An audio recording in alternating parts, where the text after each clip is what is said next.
Rodrigo Capello, jornalista, né, revelou no Estadão que o investimento que o Daniel Vorcaro fez no Atlético partiu de fundos que teriam ligação com o PCC. Tá aí na arte nossa aí. Dá para colocar aqui, André, para eu ler? Rodrigo Capello, jornalista, né? Investimento de Daniel Vorcaro na SAF do Atlético partiu de fundos suspeitos de ligação com o PCC. Origem do dinheiro está nos fundos Hans e Olaf. Segundo documentos da CVM, reportagem que publico agora junto com outros jornalistas. Quem são os jornalistas? Demétrio é o Demétrio e só ele, né? O Demétrio. Só os dois. No Estadão. Então tá aí essa colocação aí dessa investigação que está rolando em cima do Daniel, né? Que é também um dos acionistas aí da SAF. O Atlético já fez um comunicado, né? Sobre. Temos aí também? Temos? Então deixa eu ler para o pessoal. Em relação à matéria publicada hoje pelo jornal Estado de São Paulo, o Atlético esclarece que o Galo Forte Fundo de Investimento em Participação Multiestratégia é um veículo de investimento devidamente constituído e regular perante a Comissão de Valores Mobiliários, que é a CVM, sob administração da Trusten Distribuidora de Títulos e Valores Mobiliários. A Trusten Distribuidora de Títulos e Valores Mobiliários é uma empresa igualmente registrada perante a CVR. Referido fundo figura como acionista da Galo Holding SA, contexto no qual o Atlético não tem conhecimento de quaisquer irregularidade. Thiago Fernandes, você conseguiu aprofundar? Tem alguma coisa para falar? Cara, na verdade eu nem tentei aprofundar sobre esse assunto, porque eu não teria que ter acesso à documentação que vem do Ministério Público de São Paulo, né? Essa é uma investigação que está saindo de lá, do Ministério Público de São Paulo. Então eu, na verdade, nem sequer me aprofundei, mas é um negócio tão complicado a gente falar. Antes de ter uma decisão, um veredito da Justiça, nós estamos falando hoje sobre uma situação que o Ministério Público está avaliando. E se puder voltar até ali no tweet do Rodrigo Capello, olha, ele fala, partiu de fundos suspeitos de ligação com o PCC. Então não dá para cravar nada ainda, é melhor segurar, aguardar. Assim que tiver o desenrolar da situação, a gente comenta com mais propriedade sobre o caso. Só é importante assim, destacar o Rodrigo Capello, um jornalista sério, respeitado, que usou as devidas palavras. Né? Fundos suspeitos de ligação. Agora, a própria publicação da matéria, para mim, já é uma questão importante e que vai fazer com que pelo menos a gente acompanhe os próximos passos, né, de investigação. O Vorcaro vai ter que também se manifestar, né, perante a justiça, não perante a nós. Vai ser realmente algo que a gente vai acompanhar aí, o desdobrar, né, a partir da matéria. Só para ilustrar rapidinho a importância do Vorcaro na SAF do Atlético, o Atlético tem um juros hoje desse ano para poder pagar de 200 milhões de reais. Desses 200 milhões, 100 milhões já serão pagos com dinheiro que foi aportado pelo Vorcaro. Então o Atlético ainda tem mais 100 milhões de prejuízo de juros aí para poder pagar até o fim desse ano. Essa é a importância do Vorcaro na SAF do Atlético. Estava sendo um dinheiro importante para pagar incêndio, né? Que é essa dívida bancária do Atlético, que é gigantesca. E é uma pessoa que realmente tem esse capital, que tem esse poder para poder contribuir nessa situação do Atlético e que agora está na mira da justiça. Não imagino que o foco dele vai ser a situação do Clube do Coração. No topo da cadeia tem dois fundos que o Ministério Público está citando, isso está documentado já, como fundos usados pelo crime organizado para lavar dinheiro. Os dois fundos se chamam Hans e Olaf. Deixando muito claro que quem está dizendo que esses dois fundos, Hans e Olaf, fazem parte do esquema, não sou eu, não somos nós, é o Ministério Público de São Paulo. E aí eu vou citar um trecho de um documento que inclusive está na Justiça de São Paulo. De acordo com o MP, os fundos de investimento são apontados como um pilar central na estrutura do crime organizado sob apuração, sendo instrumentalizados para diversos propósitos criminosos, principalmente a ocultação e a lavagem de capitais. Então, a gente parte dessa história do Hans e do Olaf, que são os dois fundos que estão implicados, e vai seguindo o dinheiro até chegar à FIP Galo Forte, com o investimento do Daniel Vorcaro para comprar e para deter uma parte da SAF do Atlético. Esses dois fundos estão na CVM e na carteira de investimentos deles a gente começa a traçar uma linha para entender para onde foi o dinheiro. Então agora a gente começa a fazer esse traçado. Primeiro, o Olaf tem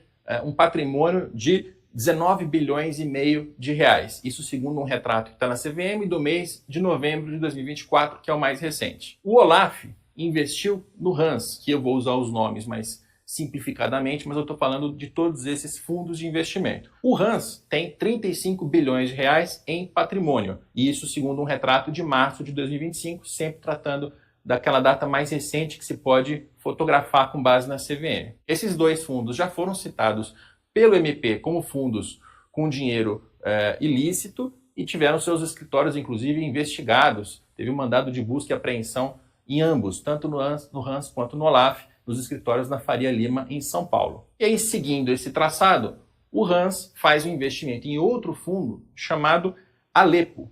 E esse fundo tem um patrimônio de 15 bilhões e 700 milhões de reais em março de 2025. O Alepo investe no Maia, o Maia investe no Astralo e o Astralo investe, por fim, no Galo Forte. E o Galo Forte, por fim, é aquele veículo que o Vorcaro usou para comprar uma participação sobre a Galo Holding SA. Galo Holding SA é onde se reúnem todos os donos da SAF do Atlético, incluindo Rubens Menin, Rafael Menin, Ricardo Guimarães e aqueles atleticanos que estão por meio da FIGA. Quando você faz essa busca de fundo a fundo, os valores dos patrimônios e os valores que eles investiram no fundo a seguir são sempre valores muito parecidos, próximos de 15 bilhões de reais, o que indica que um fundo pertence ao outro. Fortaleza no caminho do Cruzeiro, o Cruzeiro vem a 4 jogos sem vencer. Eu não gosto de usar e nem vou usar, mas o Cruzeiro tem a necessidade, mas também tem a obrigação. O campeonato, boa tarde, Elton, boa tarde para os amigos aqui no estúdio, aqui nos assistem. O campeonato empurra o Cruzeiro a ser obrigado a vencer. E aí não é a minha opinião. O campeonato, eu não sou o campeonato, eu sou o Thiago Valor. Então o Cruzeiro tem obrigação de vencer. Pelo campeonato, sim. Pelo campeonato. Momento histórico. Pelo campeonato. Não sou eu. Eu não gosto desse termo obrigação de vencer. Eu detesto. Mas vamos lá. O Mirassol venceu, ficou a 4 pontos do Cruzeiro. O Mirassol é um time que, eu dei o exemplo ontem, sabe quando o cara ganha na Mega Sena, mas ao invés de viver do dinheiro da Mega Sena, ele tá vivendo só dos lucros da Mega? Sim. É o Mirassol. O campeonato que ele tinha que vencer, ele já venceu. Ele já fez a parte dele, ele já venceu. comemorou Estão isso. jogando leves. Agora, o Cruzeiro, ele tem um campeonato ainda pela frente, que é o campeonato, que é o objetivo que tinha sido traçado como principal. Em momento algum, o Cruzeiro foi proibido de brigar pelo título. A gente tem que lembrar que faltando 10 rodadas para o Cruzeiro, em 28 rodadas o Cruzeiro andou quase que no ritmo dos líderes. Flamengo e Palmeiras, ora Palmeiras e Flamengo. Venceu os dois, né, Balu? E venceu os dois, então o Cruzeiro conseguiu andar nesse ritmo. Agora, em termos de campeonato, por que eu falo que a tabela coloca essa obrigação de recuperação rápida do Cruzeiro para cima do Fortaleza, que merece todo o respeito mesmo estando no Z4? Cara, o Mirassol para mim vai continuar vencendo. O Bahia perdeu ontem o clássico em Salvador, mas é um time que vai continuar brigando. Hoje, o campeonato para mim está da seguinte forma: a luta pelo título, o Cruzeiro ainda numa ilha e alguns tentando chegar nessa ilha que é o Cruzeiro. Se você vai acumulando numa reta final de campeonato 4 jogos, 5 jogos, 6 jogos sem vencer, cara, você vai ficar para trás. E aí você vai jogar por terra, vai colocar em risco. Hoje, para mim, mais do que nunca, o campeonato ideal do Cruzeiro é o Cruzeiro conseguir terminar em terceiro ou quarto. Mesmo, e se o Cruzeiro chegasse em quinto ou sexto na Libertadores, para pré-Libertadores, Alô, seria um fiasco? Cara, não seria um fiasco, mas, por exemplo, no meu modo de enxergar tudo que o time fez no campeonato, seria uma decepção. Frustrante. Porque ele andou na maior parte do ritmo lá no bloco dos 4 e tinha condição para isso. Tanto que o Cruzeiro tem 10 jogos agora pela frente. Se ele fizer 50% de aproveitamento, quase que... eu acho que é matemático o Cruzeiro estar no G4. Na fase de grupos da Copa Libertadores. Por quê? Ele fez campanhas como a campanha de acima de 70% contra o G4, um pouco abaixo para os times que estão mais atrás na tabela, 60%. Então a recuperação precisa de ser imediata. Mais de 30 mil ingressos já foram vendidos. Ô, Thiago Fernandes, por que que o rendimento e o ritmo do Cruzeiro tá diferente nesse momento atual? Por que você não me faz uma pergunta mais fácil que você fez? É igual o Chaves, porque você igual tem mais... o professor linguiça, por que deixou as mais difíceis pra Por que mim? deixa as mais difíceis pra mim? Por que o Cruzeiro não tá patinando? Ô Elton, sabe que eu acho que hoje é um pouco em função da queda de algumas peças? Algumas peças do Cruzeiro não têm rendido o que eles estavam rendendo há pouco tempo. Você não quer dar um braço a torcer sobre aquela discussão que a gente teve lá em cima, sobre a quantidade de jogadores com o mesmo nível de atuação. Mas eu acho que algumas peças caíram também. E aí, o que acontece? Mais do que a quantidade de jogadores com o mesmo nível de atuação, ou seja, mais do que pensar em termos de elenco, eu tô pensando, o cara que era o suprassumo, o melhor atacante, ou melhor, que é o melhor atacante da atual temporada, que é o Caio Jorge, ele não faz um gol há mais de um mês. O último gol dele foi no dia 11 de setembro. Depois disso, ele deu 2 assistências. E o Caio Jorge não conseguiu entregar até agora. Então, assim, depois desses gols que ele fez no dia 11 de setembro. Então, assim, alguns jogadores tiveram queda de rendimento. O Wanderson é um cara que a gente também fala que desde a partida da volta contra o Atlético, ele não consegue fazer uma boa partida. Ele também teve o problema da lombalgia. Sim. Que eu acho que isso pode acabar interferindo na forma como ele tem jogado. E aí a gente vai pegando os jogadores desse time, a exceção para mim do Matheus Pereira e da dupla de volantes, todos os outros jogadores tiveram alguma queda. Eu vou tirar também o Fabrício Bruno dessa aí, que eu acho que se o Fabrício Bruno tivesse na quarta-feira, o Cruzeiro até venceria o Atlético. Porque pra mim o Cruzeiro não tomaria aquele gol de escanteio com o Fabrício Bruno na zaga. Uma desatenção coletiva é por causa do Fabrício Bruno ia tomar Eu gol, acho que o cara. Fabrício Bruno é um baita, Isso aí é muita bondade dessa parte. Os donos do Sim de novo. Então, vamos seguindo. Então, retornando, eu olhando pro time do Cruzeiro, eu acho que houve uma queda de rendimento de algumas peças que são fundamentais. E isso acaba interferindo. Além disso, o Cruzeiro perdeu, e aí vem a parte que você me disse. O Cruzeiro perdeu o Matheus Henrique, que pra mim tinha se tornado também titular, eu tô com valor nessa, ele tinha se tornado titular na do Wanderson. O Cruzeiro perde o Matheus Henrique depois daquele jogo contra o Flamengo. Sim. E aí, cara, você perde um titular. Você perde um jogador e não tem ninguém no mesmo patamar. Não tem ninguém, absolutamente ninguém que joga no mesmo patamar. O Sinisterra que chegou também com problema muscular. Tá com vários problemas musculares por causa de desgaste. Aí o Kenny Arroyo ainda não está 100% adaptado. Eu imaginava que adaptaria rapidamente. O Paulo jogou na minha cara que ele não, mas eu também estava na sua. Então assim, tudo influencia para que o Cruzeiro, nesse momento, tenha caído um pouco de rendimento. E aí, como que vocês estão... O que pode ser feito? Vai lá, Gui. Essa questão do Caio Jorge, eu acho que a oscilação é normal. Ele é humano. A sequência dele era absurda. Teve uma sequência aí, né, Valu? Marcando 2 gols a cada rodada. Isso é absurdo para um jogador. Isso é ótimo para ele. Mas ele oscilar é normal. Ele é humano. Então ele já contribuiu na quarta, né, com assistência para o Matheus Pereira. Então acho que a oscilação vai acontecer. Mas é hora de outras peças começarem a brilhar, né? Matheus Pereira e Caio Jorge estão carregando o Cruzeiro nas costas, né? Aqui, Gabriel, mental entra nessa hora? Desculpa. Não, peraí, desculpa, Eltinho, porque eu não vou aceitar escutar isso calado.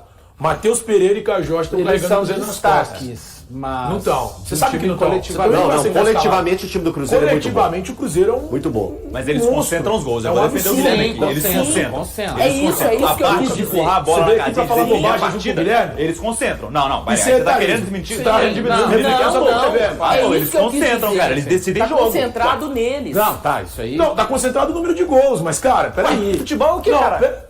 Futebol é só gol. Não, futebol principalmente, Thiago, né? Eu acho que disse que o objetivo é gol, obviamente. Você disse que o Caio deu uma oscilada. Ele deu um passe quarta-feira pro gol do Matheus Pereira. Cara, ele deixou de fazer gol. O problema é o sarrafo que ele mesmo estabeleceu. Exato, é isso aí, ó. E assim, e hoje tem o Gabigol no banco de reservas, que, cara, mesmo estando fora, é o vice-artilheiro desse time.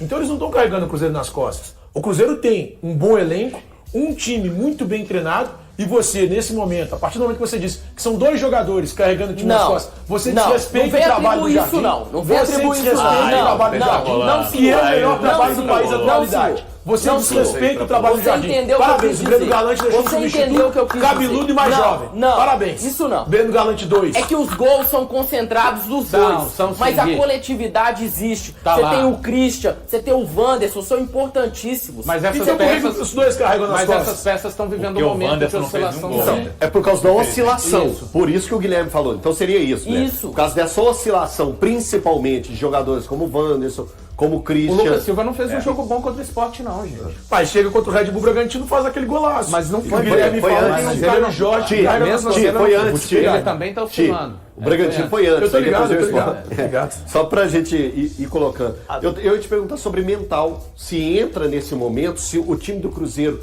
sente só fisicamente ou existe o mental que incomoda e a vitória, se vier contra o Fortaleza, pode colocar de novo o Cruzeiro nos trilhos. Pois é, Gado. boa tarde pra você, boa tarde pra todo mundo agora ligado na tela da Band. Concordo plenamente, acho que o mental do Cruzeiro tá sofrendo bastante neste momento. E é aquela vitória, nossa, já tô colocando o Cruzeiro como um vencedor do jogo. Não, mas é um jogo para poder recuperar isso na temporada, recuperar esse bom momento, voltar a ter confiança, voltar a ser competitivo, a ser mais intenso dentro de campo, que foi uma coisa que o Cruzeiro não conseguiu ser no primeiro tempo do Clássico. No segundo tempo acaba muito sendo afetado por conta do erro da arbitragem, no escanteio e tudo mais. Mas acho que o Gabigol é o principal jogador neste momento para chamar a responsabilidade. Vai falar que ele gosta de jogo grande? Gosta de jogo grande. Fortaleza pode estar vivendo um mau momento, mas esse é um momento importante para o Cruzeiro nessa temporada. Ele tem que chamar a responsabilidade. No jogo contra o Sport, ele teve oportunidades para abrir o placar. E se entrasse um golzinho antes do Sport fazer, colocar a bola dele na Abre rede a com o Derek porteira, né, Lacerda, Gabriel? acabava, cara. Era papo de 3-0, 3-1 tranquilamente. E o Gabigol não conseguiu fazer esse gol. Teve até um cruzamento do Cauã Moraes pra ele, que foi coisa de maluco. E bateu no pé do Gabigol e foi pra fora. Então, pra mim, ele é o nome pra poder aparecer nesse momento importante do Cruzeiro da temporada. Ô Valu, quero girar aqui com você de novo, só para uma questão, que eu falei do mental, e o jogo do Cruzeiro contra o Atlético, eu achei o Cruzeiro com um fiozinho desencapado que normalmente a gente não vê. Alguns jogadores entrando em pilha que normalmente a gente não vê. Jogadores um pouco mais nervosos do que normalmente a gente não vê. Por que você acha que o Cruzeiro estava numa rotação diferente daquela que normalmente a gente nota do Cruzeiro, sendo que o Cruzeiro já tinha enfrentado esse mesmo Atlético em 2 oportunidades e se dado muito bem e controlado totalmente a partida? O que você acha que pode ter rolado ali que não pode continuar? Porque acabou que não deu certo. O Cruzeiro não fez uma boa partida contra o Atlético e eu notei um time um pouco mais nervoso.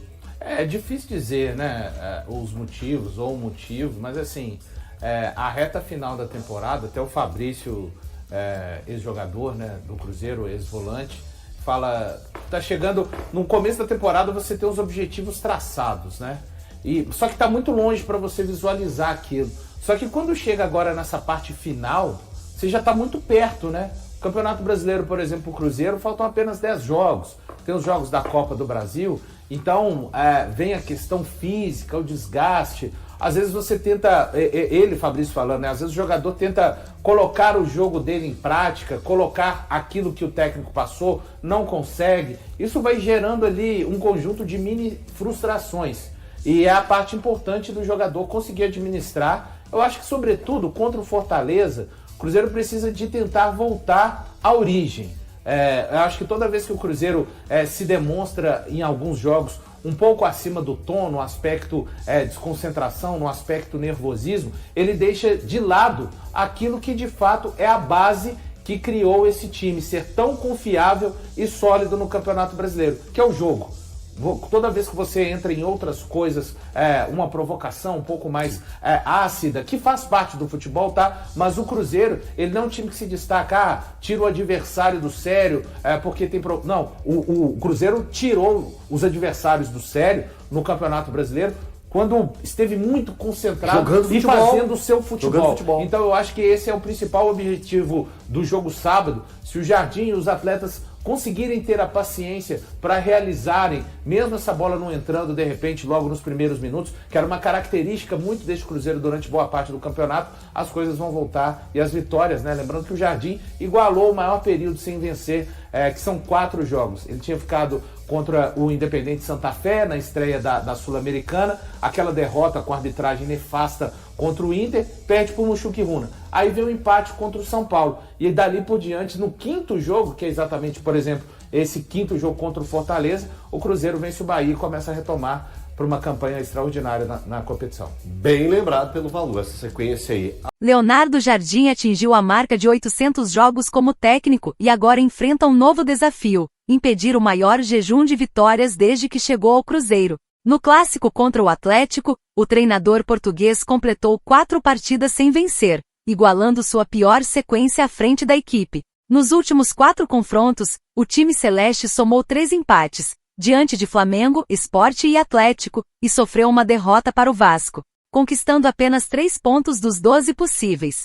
Com isso, o Cruzeiro ocupa a 3ª colocação do Brasileirão com 53 pontos, enquanto Flamengo e Palmeiras têm um jogo a menos. A primeira sequência negativa de Jardim no clube havia ocorrido em abril, quando o Cruzeiro também ficou 4 partidas sem vitória, 3 derrotas para União, Internacional e Muxuc Runa, e um empate com o São Paulo. Agora, o técnico tenta evitar que o jejum chegue a 5 jogos. Ao longo da carreira, Leonardo Jardim acumula 800 partidas no comando de diferentes equipes, com 412 vitórias, 195 empates e 193 derrotas. O próximo compromisso do Cruzeiro será neste sábado, às 21 horas de Brasília, contra o Fortaleza, no Mineirão, pela 29ª rodada do Campeonato Brasileiro. E aí, galera, o que acharam? Deixem suas opiniões nos comentários. Não se esqueçam de deixar o like, se inscrever no canal e ativar o sininho para receber as notificações. Até mais, Nação Celeste!